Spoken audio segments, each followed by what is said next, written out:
Guys, welcome back to my new blog. फिर से आप सभी के लिए। तो मम्मी और मैं जो है निकल चुके हैं पार्क के लिए।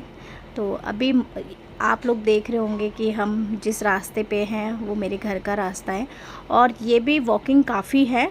तो हमारे ऑलमोस्ट 3 राउंड हो जाते हैं पार्क के। तो अभी हम मम्मी जो है वो अपने राउंड पे निकल चुकी है और मैं अपने राउंड पर। तो हम दोनों अपना राउंड लगा चुके हैं और उसके बाद मम्मी बैठी है आराम से, धूप सेक रही है। और वहीं पे मैंने एक्सरसाइज की, सूर्य नमस्कार करते हुए फिर निकल चुके हैं हम घर की ओर। तो घर की ओर निकलने के बाद मैं मम्मी से पूछ रही हूँ, मम्मी बताओ आज तुम्हें क्या खाना है। तो मम्मी ने बोला ऋतिक आया तो ऋतिक से पूछेंगे ऋतिक को क्या खाना है। फिर हम जल्दी से चलते चलते आ गए हैं और हमने देखा कि मेरी दुकान जो है वो ओपन हो चुकी है। उसके बाद हम हमारे घर के सामने जो मंदिर है उस मंदिर को नमस्कार किया और फिर घर पर आ गए। अच्छे से हैंड वॉश वगैरह करने के बाद मैं लग गई हूँ चीला बनाने के लिए। तो चीला की तैयारी जो थी, आज ऋतिक से मैंने पूछा तो उसने बोला बेसन का चीला। मामी ने ये आटा भिजवाया था मम्मी के लिए कि शुगर में बहुत अच्छा होगा, रागी का आटा। तो मैंने बेसन का चीला जो है स्टार्ट कर दिया। उसमें अजवाइन डाली है, नमक डाला है, बेसन ऐड किया है और इतने ही साइड में जो है चाय रख दी है। इतने मम्मी जो है सब्जी के लिए प्याज तैयार कर रही है और मैंने भी प्याज, टमाटर, शिमला मिर्च, हरी मिर्च को काट लिया है। कट करने के बाद इसमें ऐड कर लिया है और ऐड करने के बाद मैंने देखा 8 बज चुके हैं, जल्दी जल्दी बनाना पड़ेगा, फिर भिंडी भी बनानी है। तो काला नमक भी मैंने ऐड किया, तवे पे लगाया तेल और फिर बेसन का चीले का बैटर जो है वो तैयार किया। बैटर तैयार होने के बाद मैंने धीरे धीरे बैटर को डाला, क्योंकि जब वेजिटेबल डलती है तो बैटर को फैलाने में थोड़ी सी प्रॉब्लम होती है। तो मैंने पहले कोशिश की, बट कहीं ना कहीं से बैटर जो है वो हट रहा था।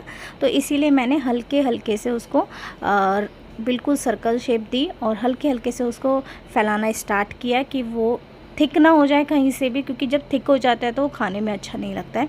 तो आराम आराम से मैंने चीले को फैला लिया है। चीले को जितना बड़ा हो सकता है उतना बड़ा करने की कोशिश कर रही हूँ। तो आप लोग देख रहे हैं कि वेजिटेबल जब आ जाती है तो उसमें थोड़ी सी प्रॉब्लम तो होती है, बट फिर भी आज मैंने सोचा कुछ अच्छा बनाती हूँ ऋतिक के लिए, जब उसने फरमाइश कर ही दी है। तो चीला जो है वो ऑलमोस्ट सिक चुका था, थोड़ा बहुत कच्चा था। अब जैसे ही ये सिक जाएगा इतने में मैं जो है इसको पलट दूँगी। पलटने के बाद मैंने अच्छे से पहले इसको साइड कॉर्नर्स पे जो है अच्छे से सेका, क्योंकि साइड कॉर्नर्स जो हैं वो अच्छे से सिकने चाहिए। और साथ में मैं भिंडी की भी प्रिपरेशन कर रही हूँ और आटा जो है मैंने छान लिया था कि आटा भी बनाना है। तो आटा जो है एक अलग डो बना था जिसमें हम लोगों के लिए था और एक रागी के आटे का डो बना था जो मम्मी के लिए था। तो जितनी देर में मेरा चीले तैयार होंगे उतनी देर में मैं आटे को जो है लगा लूँगी। जब आटा पूरी तरीके से लग जाएगा उसके बाद मैं आगे प्रोसेस करूँगी। तो अभी आप लोग देख रहे हैं कि मैं चीले के ऊपर जो है कट कट के निशान लगा रही हूँ। वो इसी रीज़न की वजह से जो लास्ट वीडियो में बताया था कि अंदर से भी पूरी तरीके से पक जाए। तो पहली प्लेट मम्मी के लिए लग चुकी है। मम्मी की चाय जो है बन चुकी है और मैंने मम्मी को चाय दी। और मम्मी का थम देखिए गाइस, ये देख के तो मेरे अंदर और जोश आ जाता है। तो अब हम निकल चुके हैं भिंडी बनाने के लिए। तो मैंने कढ़ाई को अच्छे से वॉश कर लिया है। वॉश करने के बाद कढ़ाई इतनी पानी कढ़ाई का सूख जाएगा, उसके बाद मैं जो है साइड में चीला मैं ऑलरेडी डाल चुकी हूँ। एक एक चीला डाल रही हूँ, एक एक चीला उतार रही हूँ। तो साथ साथ सारे काम करती जा रही हूँ। और फिर मैंने जल्दी से देखा कि कढ़ाई जो है उसमें पानी बिल्कुल अच्छे से सूख चुका है। जैसे ही पानी सूखा है उसके बाद मैंने उसमें ऑयल ऐड करूँगी। तो आप लोग देखिएगा आज मेरे साथ क्या बिग मिस्टेक हुई है और ऑलमोस्ट हो भी जाती है। तो मैंने अब इसमें ऑयल डाला है और फिर से ऑयल को जब मैंने देखा तो ऑयल जो है गर्म हो गया है। इतने में मैंने अजवाइन डाली है आज, क्योंकि मुझे एसिडिटी का इश्यू हो जाता है। उसके बाद मैंने प्याज को कट करके डाला था, जो मम्मी ने कट किया था वो डाल चुकी हूँ मैं। और मैं भूल गई हूँ हींग डालना। तो मम्मी ने बोला हींग तो डालनी पड़ेगी, तो मैंने बोला ठीक है, कुछ ना कुछ तो करना पड़ेगा। इतने प्याज ब्राउन हुई, मैंने देखा ऑयल थोड़ा सा एक्स्ट्रा है। मैंने प्याज को साइड किया और इसी में हींग को ऐड कर दिया, एवरेस्ट का हींग मसाला। और आराम से हींग को डालने के बाद मैंने एक एक्सपेरिमेंट किया था जो सक्सेसफुली हुआ, आप लोग भी कर सकते हो। तो हींग को अच्छे से भून लिया है हींग जैसे ही इसमें भुन गई है उसके बाद प्याज को भी अच्छे से मैंने फ्राई कर लिया है। प्याज जैसे ही फ्राई हो गई है, गोल्डन हो गई है, उसके बाद मैंने दूसरे चीले की तैयारी कर ली है और ऑलमोस्ट मेरे 7 to 8 चीले जो है वो तैयार हो चुके हैं। और इतनी देर में मैं अपना आटा भी जो है उसका डो बना लूँगी। आटे का डो बन चुका है ऑलमोस्ट। मैं अभी आपको दिखाऊंगी कि मैं आटे का डो जो है वो रेडी कर रही हूँ साथ साथ। तो जैसे जैसे मुझे टाइम मिलता है शूट करने के लिए वैसे वैसे मैं शूट कर लेती हूँ जल्दी जल्दी। तो भिंडी देखो, भिंडी कितनी सुंदर लग रही है यार, मुझे तो देख के ही भिंडी खाने का मन कर गया। तो भिंडी को मैंने डाल लिया है, प्याज में ऐड कर लिया है। और सिंपल भिंडी इतनी अच्छी लगती है और इतनी क्विक बनती है कि बहुत अच्छी बनती है। तो भिंडी को जैसे ही डाल लिया है उसके बाद मैंने हल्दी, मिर्च, धनिया पाउडर ये चीज़ डाली थी। एक्चुअली मैंने डाली थी बट वीडियो ऑन करना ही भूल गई थी, तो इसी रीज़न की वजह से मैंने आप लोगों को सिर्फ डब्बे दिखाए हैं। तो अभी आप लोग देखिए मैंने अच्छे से इसको मिक्स कर लिया है कि मसाले जो है ऑलमोस्ट सारी भिंडी के अंदर एकसार ही डले और एकसार मिक्स हो जाए। इतने में भिंडी धीमी आंच में पक रही है। और फिर से मेरा एक और चीला चढ़ गया है। तो आप लोग सोच रहे होंगे कितने चीले बनाएगी आज, तो बनाना पड़ता है क्योंकि मेरे भाई की फरमाइश है तो मुझे पूरी करनी ही पड़ेगी। तो डो लग चुका है और फिर 8:30 बज चुके हैं और मेरी हार्ट बीट बढ़ने लग गई कि ऑफिस का टाइम होने वाला है। तो जल्दी से मैंने चीले जो है ऑलमोस्ट बना लिया। अब मैं अपनी रोटी बना रही हूँ और मेरी हालत हो गई है थोड़ी सी टाइट। तो रोटी बनाते बनाते जैसे मैंने हैंड वॉश करे हैं इतनी देर में मेरी मम्मी खड़ी हो गई है कि बेटा चल मैं एक रोटी सेकनी है, चल मैं सेक देती हूँ।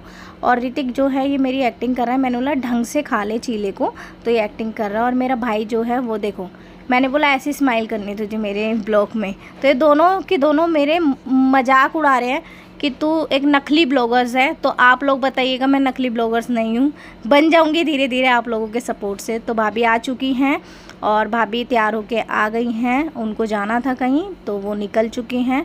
ललित भाई और भाभी दोनों निकल चुके हैं और मैं जो है रेडी हो चुकी हूँ। रेडी होने के बाद ऋतिक को मैं बोलूँ जल्दी चल ऑफिस जाना है, बट ये अपनी वीडियो दिखा रहा है अपनी बुआ को, क्योंकि इसकी बुआ जब तक इसकी वीडियो नहीं देखेगी तो इसको भी सेटिस्फेक्शन नहीं मिलेगा। इतने मैंने बोला तो आता रही हो, मैं इतने अपने कौओं को रोटी डालती हूँ। तो मैंने कौओं को और कबूतरों को रोटी डाली। तो जैसे ही मैंने रोटी डाली इतने में देखा, आप लोग ध्यान से देखोगे कि कौओं ने रोटी खा ली है। तो मेरे को खुशी हो गई है कि कौओं ने फाइनली रोटी खा ली है। ऋतिक आ चुका है, अब मुझे ऑफिस छोड़ने जा रहा है। मेरा भाई कितना अच्छा है कि मुझे ऑफिस छोड़ने जा रहा है। कोई नहीं होता ना तब यही होता है मेरे साथ हमेशा। तो अब इसने बुलेट मोड़ लिए, मुझे बाय करते हुए चला गया, ये जा रहा है घर। इतने में मैं आई, नरेंद्र जी का रिएक्शन, गर्मी के मारे बुरा हाल, और सोनाली जो है वो बीमार हो चुकी है। तो मैंने बोला सोनाली खुशी खुशी हम गेम खेलेंगे। फिर हमारा गेम एक्टिविटी था सैटरडे, तो हम लोगों ने गेम एक्टिविटी करा। मैं मनीषा को कह रही हूँ चुपचाप हाथ को सीधा करा अगर मैं भी सीधा कर रही हूँ। तो हमारे गेम का नाम जो था वो था एनिमल नेम प्लेस थिंग्स। तो हमें एक वर्ड बताया जाएगा जिससे हमें सब कुछ चीज़ें लिखनी होगी। तो ये गेम फाइनली जो है सबसे ज़्यादा ज्योत्सना जी जीती और सोनाली भी जीती, ऑलमोस्ट सब जीत गए, बट मैं जो है कहीं ना कहीं उल्टे ही नाम लिख के बैठी थी। तो बड़ा ही मज़ा आ रहा था। मैं और मेरे दोस्त जो है मनीषा, हम दोनों का दिमाग दौड़ नहीं रहा था इस समय पे, और हम सबके लिए रैपिंग बजा रहे थे। लास्ट में मुझे गुस्सा आ जाता है, यार मैं नहीं खेल रही गेम, मैं तो जीत ही नहीं रही हूँ। गेम चलता रहा और आज हमारी बहुत पढ़ाई हुई है इस गेम के ज़रिए। हमें बहुत कुछ सीखने को मिला है और सब हंसने लग रहे हैं और बहुत ही अच्छा लगता है ये सैटरडे। फिर मैं इवनिंग में जब घर आई तो मैं बीच का शूट नहीं कर पाई। घर आके आप लोग देख रहे हो मेरी हालत कितनी टाइट हो चुकी है, तो मैं थक चुकी हूँ। भाभी जो है वो खाना बना रही है। तो आज हमारे घर कुछ मेहमान आए थे, प्रिया मेहमान, ये मेरी मौसी जी की लड़की लगती हैं। और फिर उसके बाद मैंने दाल खाई, रोटी खाई, क्योंकि आज मेरे से खाया नहीं जा रहा था। तो मेरी भाभी ने जो है दाल रोटी बनाई थी। और दाल रोटी बनने के बाद भाभी पूरी रसोई साफ़ करके गई, बट मेरे भाई ने दूध निकाल दिया और फिर रसोई को फैला दिया। फिर मैंने दोबारा साफ़ करी और उसके बाद मेरे को सोनू ने भिजवाया है कि बहन तू इतने सारे डब्बे निकालते सुबह मॉर्निंग में, तेरे लिए मैंने स्पेशल भिजवाया है। तो मैंने इसी में ही सारे मसाले रख लिए। सोनू मेरा ब्लॉग देख के कमेंट कर दियो, मुझे बहुत अच्छा लगा and thank you so much. और मैंने जल्दी से इसको सेट कर दिया है, यहाँ पे सारे डब्बों को रिमूव कर दिया है। काफ़ी काम बढ़ जाता है इसलिए मैंने वॉशरूम भी आज ही साफ़ कर दिया है। और उसके बाद जो है मैंने मम्मी को मिल्क पिलाया है, उनकी कमर पे बाम लगाया है, लिया है। अब ये ब्लॉग यहीं पे एंड होता है गाइस। मिलते हैं नेक्स्ट ब्लॉग पे। कमेंट करना, लाइक करना, शेयर करना बिल्कुल ना भूलना। Bye bye guys, good night.